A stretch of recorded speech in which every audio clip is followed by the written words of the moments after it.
Hello, welcome. Thank you for joining us and for clicking play. My name's Tom Bennett. I'm a talent partner at Sky Betting and Gaming. I manage technology recruitment across our UK sites.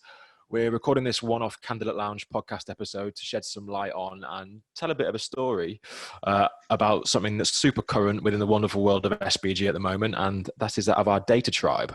And it's surged to the forefront of all that's been happening at SBG in our recent past, in our present, and in our future. To lift the lid on this story, I'm joined by Patrick Holmes and Fehmina Nawaz. Guys, I'll let you do the honors of introducing yourselves. Hi, my name's Fehmina. I'm a business analyst here in the Data Tribe. I started with SB&G back in December, so I've not been here very long at all, but I'm absolutely loving it. Over to you, Patrick. Thanks, Fehmina. So I'm Patrick Holmes. I lead the technology teams over in our data area. I've been with SBG for about 5 years now. I previously worked leading our infrastructure team and within our security team as well. But I've been in data about a year, maybe a little bit longer now. Awesome. We'll get straight off to it then. So I think data is something that everyone understands is really pivotal and underpins a lot of the exciting products and services that any tech business like ourselves is able to create. But because it's not always packaged up and beautifully branded as an end product in the same way that software or an application is, it can often be overlooked in some businesses and treated as a service rather than a fully fledged business division. Patrick, would you say that was probably true for us once upon a time? Yeah, absolutely. I mean, I suppose if you look back through time, people always sort of understood the value of data. You always understood the delight of actually when you got a personalized, targeted message that actually talked to you individually, as opposed to a wide broadcast sign on the side of a building. As I suppose recommendations entered personalization and data-driven things have interacted with people over the last few years, we've really seen that actually the take-up of demand for data-driven services has gone through the roof. Generally, people will respond much better in terms of their behaviors to a service that's had data backing it than anything else, and it's certainly never been more popular in part of SVG products.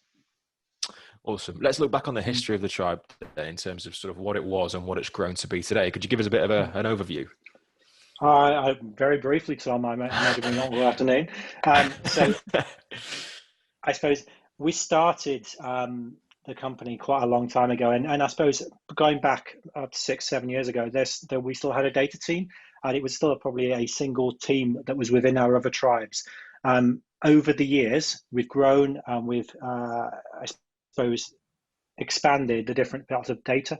And as we've come to understand data more, as data's come to the fore, as well as our efforts in machine learning, the maturity of the technology that's available to us, as well as the technology that the marketplace has evolved and we've evolved with it, it is growing exponentially now. So we started off with maybe 5-6 people. We're now up at closer to 60-70 roles we've got within Data Tribe based in Leeds. Plus we've got the BI function, research function, and various other odds and ends. And it's growing at probably between 30 and 40% every year at the moment. Finding the right people has always been the challenge with data, and I'm really happy with people that joins, including Fehmina, who joined in the last year or so, along this next stage of our journey. Awesome. And so can you explain how we've sort of separated the tribe out into the high performance teams and the different squads that we've got within data to maximize productivity and enable delivery? Yeah, so I guess we're set up in SBU generally into a series of technical teams and product teams. So within the Data Tribe, we've recently expanded our product team to take to really start driving what actually we consider to be data products. So we have business services that underpin, say, our Sky Bet product or our Sky Vegas product, but the data parts of those are made up from a series of data products that we actually make available to the business that both allow autonomous decision making and actually bring insight and personalization into those products. So we have a product team that is purely about engaging with the rest of the business and explaining the art of the possible and what can be done with regards to AI services, big data services, and what we can actually produce using machine learning and insights from data science into what we know about our customers and how they can use that to best market product, best make people safer, and that best actually improve the customer experience. the product team's been heavily expanded on. That includes the business analysis team, which Fehmina is a very good part of. Alongside that, I suppose we have a number of different teams that actually make up the technology stack. So we have a platform team that take very good care of our data platform, and obviously we'll talk a little bit later on, I think, about our new data platform and the partnerships that we're forming there, which are going to be coming along full stream in 2021. We have our data science team, a series of very, very talented people that produce our data models, our propensity scorings, and actually train and produce predictions about the future and how people's behaviors will change and how people will react to certain things before they actually happen. And then we have our engineering teams alongside that to provide the, I suppose, the breadth across the entirety of our products aligned to, say, our gaming products, our bet products, and support our customer nation as well, actually providing the ingest services, providing the shaping of data and actually prepping it in a way that's actually intelligible and use and actionable by both the BI teams, the finance teams, and the product teams to see how well the products are going, what people are responding to, how our experiments are going, and how we're actually reacting and responding to how customers are behaving. Brilliant. Okay. One of the things that I struggle with kind of generally when I'm asked by candidates that I speak to is when they say, what's the technology stack at SPG? Because it's really hard not to just go everything except for Windows, because we use so much, or just open source. Yep, heard of that, all of it. Because it's really hard to sort of narrow it down, because the answer to the question is we use a range of technologies in different tribes, some of which overlap and some of which are sort of unique to certain products or services. But perhaps you could give a sort of a brief overview of some of the tech that we use in data, both legacy, current, and I guess we'll talk about a bit of a nod to the future later on as well. So in the actual data stack itself, the primarily technology that we use at the moment is Hadoop based. For those who don't know about Hadoop, it is a distributed set of technologies that runs across sort of commodity hardware. So you basically have a large cluster that will run over 40, 50, 60 dedicated servers that operate as one and schedule workloads to sit on individual servers. So you will have a large cluster, and then you will have a number of jobs that run across them. And those compute and storage resources will be allocated to on whichever server has available capabilities at the time. And that is basically, a job is split up to run across 5 or 6 different servers. So instead of running a job on a Windows machine or a Linux machine, you will take a job, you will split it into component parts, and you might run it across 10 machines and then get delivered back to you much faster. And that, on a simplistic basis, I suppose what we do with big data. We take big problems, we carve them up into manageable sizes, and we use a large, very, very powerful cluster with a massive amount of storage in order to solve problems and produce predictions, produce business challenges that allows us to scale beyond the realms of normal vertical compute. In regards to, I suppose, languages, finding good people who understand data languages, data tool sets is really always challenging. As you well know, Tom, pulling your hair out on a regular basis for me. But when we find good people, we find really good people. The majority of stuff that we actually use is in Spark. We have people using Spark, and we use a lot of software produced by the Apache Foundation. So where we're actually looking for majority open source technologies, we want people that can actually use Python, that can write in Scala. We need people who've got experience of particularly distributed applications and understanding of, you can write a bit of code once and it will run on someone's website. What happens if you want to run that code over 50, 60 billion lines? Something that took you 10 milliseconds to run on one, you will be sitting there for days at the other side if you've got it wrong. So it's a different mentality of thinking. And it's the people that can think about how they write stuff and think about how they're executing stuff on a massive scale are the ones that are really the most successful in our tribe. Well, I'm just going to rewind quickly and just just clarify for our wonderful Windows specialist that I was talking about Windows programming languages. So it seems like we use everything except for C# and .NET is essentially what I was getting. Sorry, guys. Fehmina, you're someone who joined the Data Tribe pretty recently, so in the last year or so. How did you come to the decision to choose SPG and the Data Tribe? Yeah, so it was a big decision moving, like it is for anybody. But to be honest, what really sort of inspired me to move was Firstly, the company and its attitudes towards its people. So you can really see clearly on anything that you see online what the culture's like at SBG. And I promise you, it's not just a shiny window, it's actually true. So that was a big plus. I had a few previous colleagues who also took the move. So they moved over and had glowing recommendations about what the culture's like, but also what the other people were like to work with. So obviously you can tell with the way that SBG choose to recruit, it's all about recruiting people who are at the top of the field, who are experts, who are passionate about their area. And for me, that's really the type of person that I wanted to work with. So for me, I've never looked back on that decision. Brilliant. Okay. And how have you felt the impact of the culture and I guess the identity within the tribe? And how is this influenced? Is it influenced by sort of the passion of individuals you work with, or is it more of a collective mindset that filters down from leadership, or is it both, or is there another element? It's almost a blend, to be honest. So I believe that you could speak to anybody in the tribe, no matter what their level. It's, the level's almost stripped out of how, approachable people are within the tribe. Like I could speak to Patrick if I wanted to, no issues whatsoever. And on that foot, I believe that the leadership is so willing to listen to the people who are there on the ground level, really doing the hard work. And that I think is really powerful, because that makes you feel really listened to. It feels like you do have the power to influence decisions that are made around you. And at the same time, from a leadership perspective, there's a certain level of obviously relaying what the strategy and goals of the wider business are, but it's done in such a consultative way. So for example, we've launched a whole new data narrative, and it wasn't a case of the leadership team within data just telling us what it was going to be. It was a consultation period that essentially made sure that how we as the people within data wanted to see the future of data was reflected in what our strategies were going to be going forward. And I think that's so special and so powerful. Yeah, absolutely. I guess you mentioned the collaboration and a togetherness amongst the tribe, which feels like a really good segue into our next kind of mini topic, I guess, which is how data and the tribe work with the rest of Sky Betting and Gaming. Mm-hmm. Patrick, we touched on it briefly at the start in terms of the journey the data tribe has been on, but how would you describe the relationship between data and the other tribes across the business?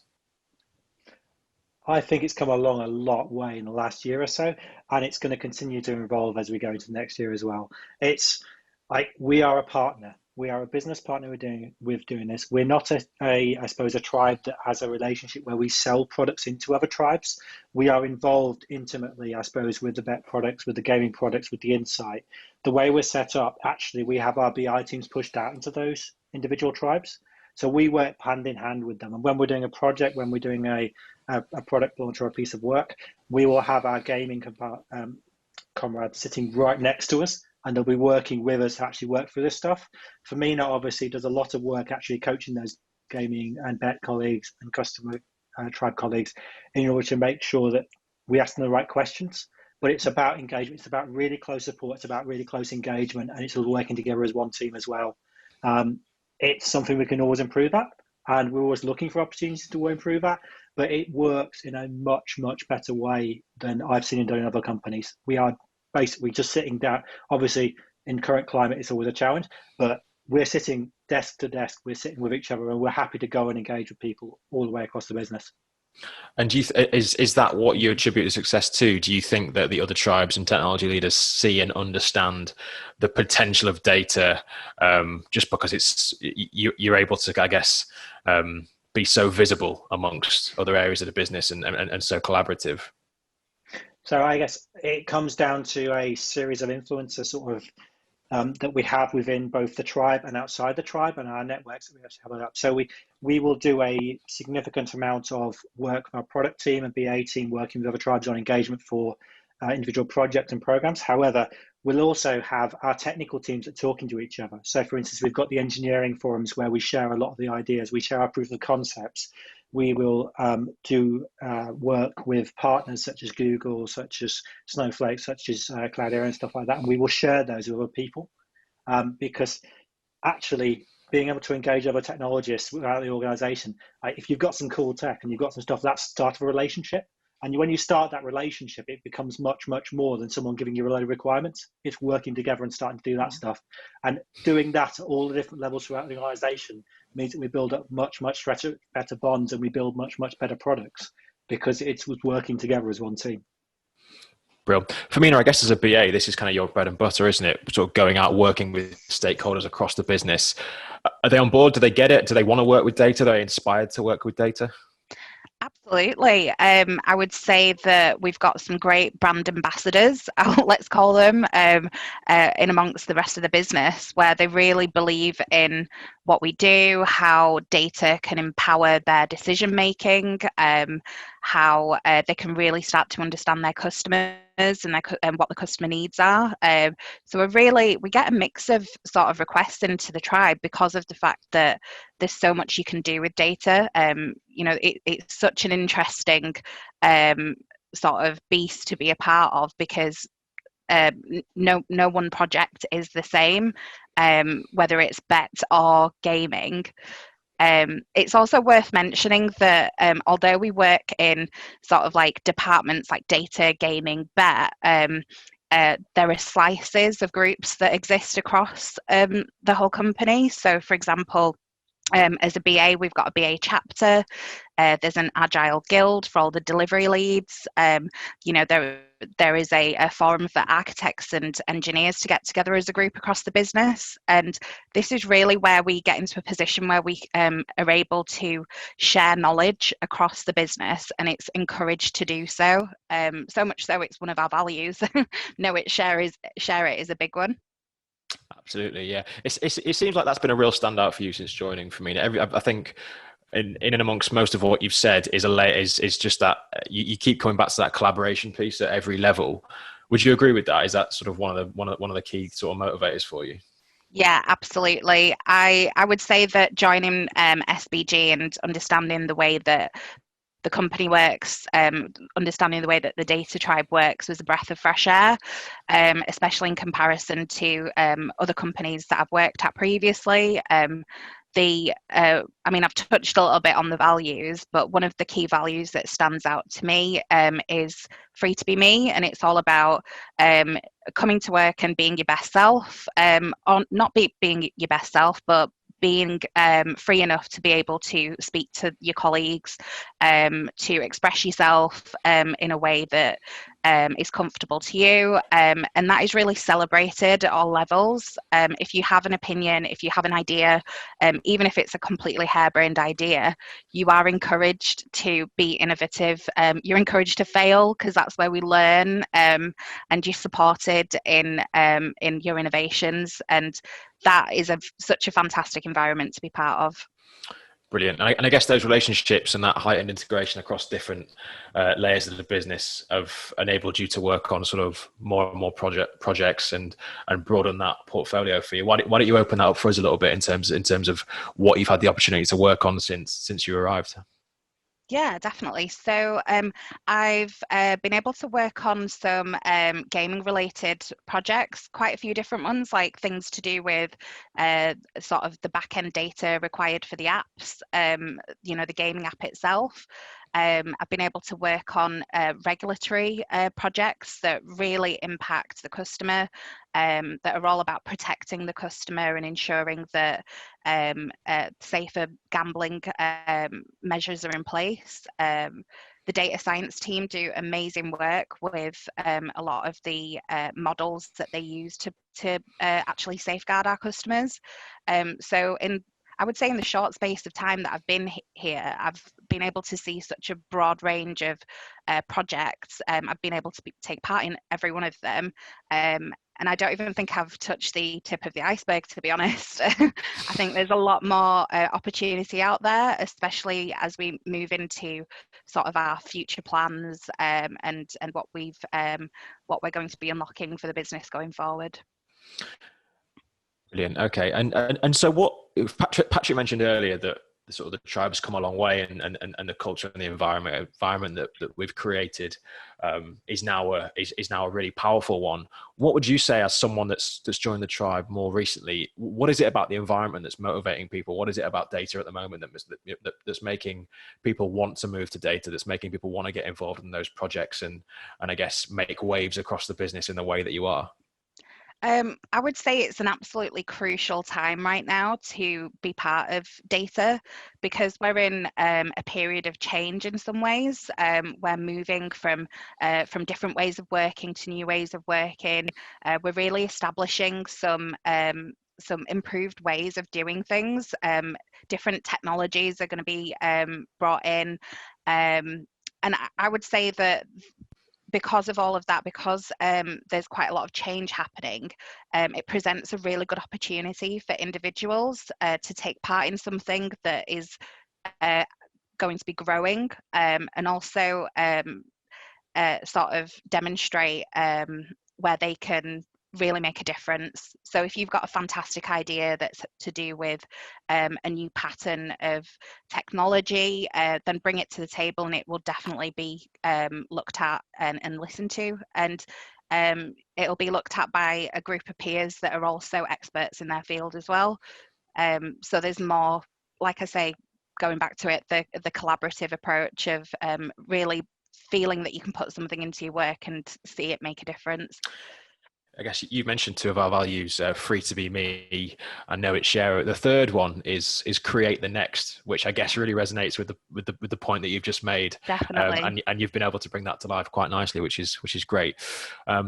Patrick, let's get a bit more technical in terms of the conversation, and we'll move over to something that's really quite topical at the moment, and that's big data and artificial intelligence. Now, big data isn't necessarily the term that's on everyone's lips in the same way that it was a couple of years ago, but there's a reciprocal relationship between big data and AI, with the former depending pretty heavily on the latter to be successful. And this is an area of technology that's really at the heart of a lot of the innovative activity that's going on for us across the business. But perhaps you could shed a bit of light on what big data and AI mean to us and how we're harnessing it. I love that word, harness. My dog hates it, but I love it. I'm sure it'll be fine with it. All right, so I guess big data and AI. So I suppose AI over the last couple of years has probably become a more fashionable term that's used very loosely for big data. We have quite a few different definitions of AI depending on the individual context that we're talking about at any given time. Largely, I suppose, big data came along with Hadoop and with, I suppose, very large databases for quite a long time ago. We have extremely large data sets spanning to the petabytes. We do, I think we're around about 1.3 billion inserts a day into our individual data sets, and we track around 170, 180 million predictive model predictions every day. We just generate those, and that's kind of the big data that we're talking about. So when we're talking about scale, we're talking in the billions range, and that is, I suppose, where we started and where we've been for the last quite a while. Where it comes to AI is quite an interesting sort of topic at the moment, because when you talk about AI, a lot of when you talk to product people, it's about the effect you can have on customer behavior, client behavior, and I suppose other systems to actually take that data and enrich a product using those sort of services. So to give an example of that, I suppose we've got a series of data sets. How do we predict human behavior about what's going to happen next? You've got the traditional AI, ML type sort of applications there. But also when you're talking about AI cloud services, lots of the stuff we're looking at the moment is actually about, I suppose, imagery analysis, perception of metadata on individual maybe gaming products and stuff like that. You could talk about natural language APIs. You can talk about actual chatbots and how you actually use, I suppose, contact center APIs to actually have an interaction with someone and actually communicate to them in a way that, I mean, it's not exactly in the same way as a human goes, but actually we're starting to see more and more of that goes. And speech recognition is also a really, really hot topic. I was in a meeting where I was looking yesterday at a workshop that the team had the previous week. And I was looking at actual SoundClouds and analysis of actually which words they were most passionate about and the sentiment and the analysis that came around the back of that. So we can actually start extrapolating that and using that to facilitate better discussions as we go forward. So we've got a whole heap of these emerging sort of AI services that we're really starting to use as well. And we're trying to enable these for the rest of the business at the same sort of time, and making sure that the big data that we've amassed over X years of actually starting to have that stuff available is available for someone to actually be able to combine with AI services to enrich products and making that as accessible as humanly possible, without the old days of maybe number crunching and actually writing stuff and writing models and actually writing predictions in the same way we would have done maybe even 2-3 years ago. We are properly working at the edge with some of this stuff, and it's really, really exciting to actually see some of the emerging technology and some of the emerging roadmaps that are coming out of the big data and AI technology vendors as we go into the next 5 years or so. Brilliant. And I guess it's definitely worth mentioning as well that whereas we're using this niche technology to make our products sort of more shiny, more exciting, and create a better customer experience, we're also using them responsibly from a safer gambling perspective and to make sure we're making the right decisions for our customers as well. Absolutely. So, I mean, I guess we have a part of our data science team that works pretty much full time on affordability and about safer gambling, and we've got some people that are massively passionate about that. And I obviously, Fehmina talked about our customer team earlier on, and especially in our data science team, these people that are purely focused on the customer, and primarily that's, I suppose, from a safer gambling perspective and actually taking care of the customer and doing the right thing. So we don't just have insights that we come out through machine learning models at that point. We have autonomous actions that are triggered off the back of that, depending on the propensity of someone to actually have the next best action. So if we identify someone that has potentially going to be coming up to a problem in the future, we can actually create an integration into the system that will actually take them out of, say, marketing communication, that will automatically have a contact center person get in touch with them, that will automatically intervene on that. And because that's done with a big data set that does millions of model predictions every day, we're able to do that at scale, and we facilitate that scale. So we don't need a small warehouse full of people actually looking at data through spreadsheets day in, day out. We actually design the systems that do the interventions without the latency that you would have with someone manually sifting through, which is what we'd have in the good old days.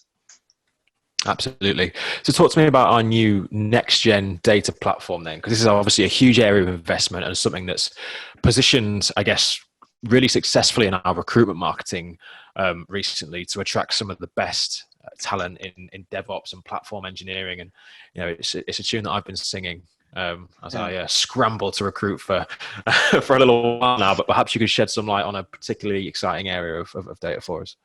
No, I appreciate that, Tom, and I appreciate as well you and the effort that the rest of the recruitment team are putting as well, because we've not made it easy to you with the amount of people we've been asking you for. So I guess it is exciting. We are currently working. So we've got our existing technology vendors, but we're always looking for the next, as in company values. Actually, we're partnering with a number of different companies as to work out actually what is going to be the next sort of AI services that will make sure that our customers stay safe, that make sure that we get the edge over our competitors when it comes to revenue margins, and actually get the things that make the customer experience really, really amazing and lift us up and above our competitors. So what we are doing is we are, I suppose, engaging, and sorry, Tom, I'm going to say this, legal will be angry at me. We are working currently with Google, and there's some pretty exciting plans that we've got working for them that we'd like to go into more into 2021. But they have got some extremely exciting roadmaps, and we're really, really excited to be working with them as we start developing and working with some of the cloud AI services that they've actually got in order to be able to enable that in some of our products across the rest of the business. Obviously, we can't say too much about it. If you want to talk more, then I'll get in touch offline from the podcast. But it is a really, really exciting area. I'm really, really pleased we've got such a large amount of people. And I think that probably gives us a segue, Tom, into investment in people and what we're actually doing around the skills our existing staff are going to need to actually work in the new frontier and the new world as we actually go into new data.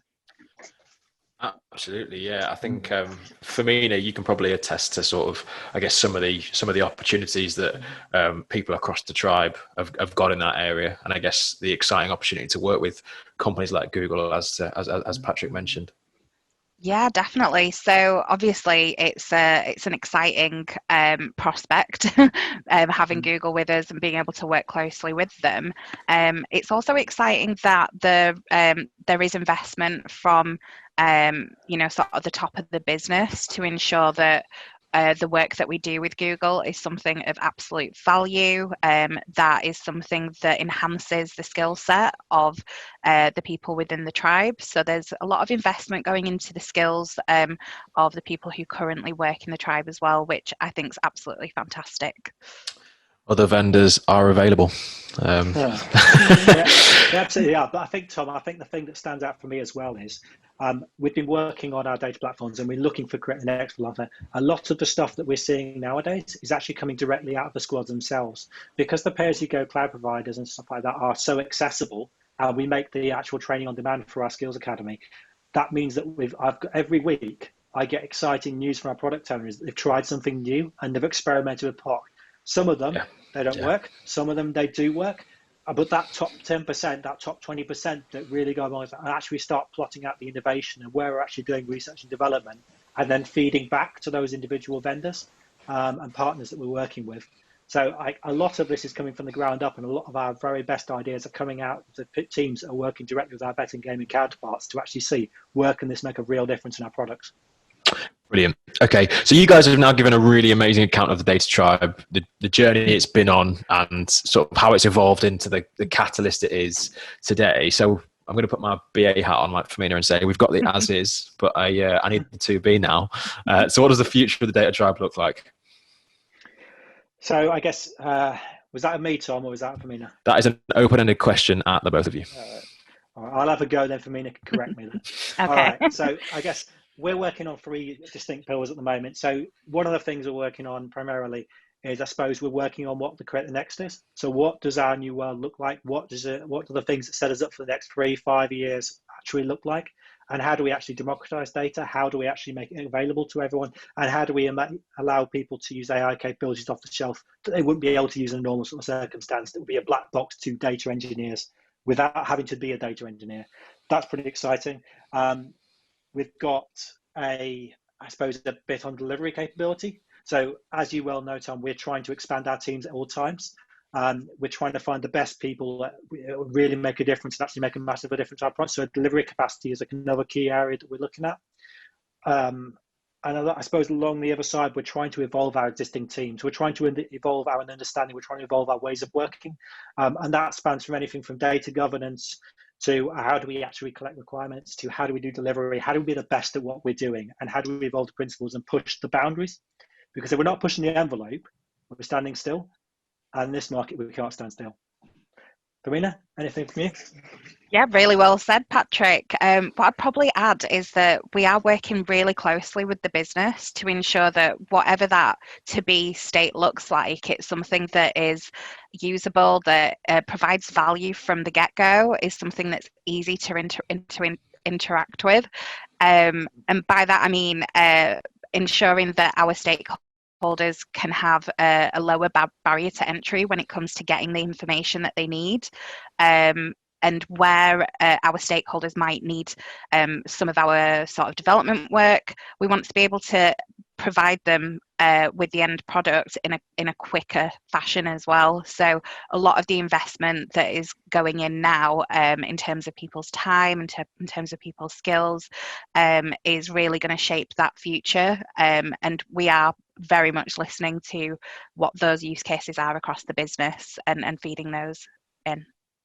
Brilliant. Okay. And I guess we've talked about technology, but I think the underlying message from most of this podcast really has been that it's a bit of a cliche, but the secret to our success is our people. And it sounds like that is absolutely true of the success and the journey that the Data Tribe has been on. So talk about the commitment to our people in data and how that is going to evolve and how that looks moving forwards to the future. So I guess, Tom, you say people at the end of the universe. At the end of the day, without the people to create what we're doing and create the experience and actually do all the innovation and put it together, we'd just be another company with an app. There's hundreds of those lying around the UK. It is about the people. It's about developing the people. It's about having the people at the forefront of what they're doing and creating, I suppose, the entertainment products that people really, really love. And people really, really excited. So I really, really happy when I see the football fans at the weekend actually like, what are they doing? They're having an entertaining experience and actually getting on board with this stuff. I'm equally happy when we actually see and identify something that we should be intervening on, and we should be actually dealing with that because we've identified something on affordability. But none of that is possible without the right people with the right behaviors and the right attitudes doing the right things. And that's what we're really focusing on. And those people being self-motivated to be able to improve themselves, improve the products, and improve, I suppose, our ways of working with each other. And I'm really, really glad to say that we've got some fantastic people doing that every day of the week. Brilliant. Well, that feels like a really nice place to draw this one to a close then. So thank you so much, both. It's been an absolute pleasure to talk to you. For anyone interested in roles within the Data Tribe, and why wouldn't you be after that sell at Sky Bet and Gaming, please check out skybetcareers.com. I'll make sure there's a link to the data landing page within touching distance of wherever you're watching or listening to this podcast. And once again, thank you so much for tuning in. We're grateful for you. We welcome your feedback. And I'm really keen to know what else you'd love to hear discussed in our Candidate Lounge podcast. So take care. Thanks for listening.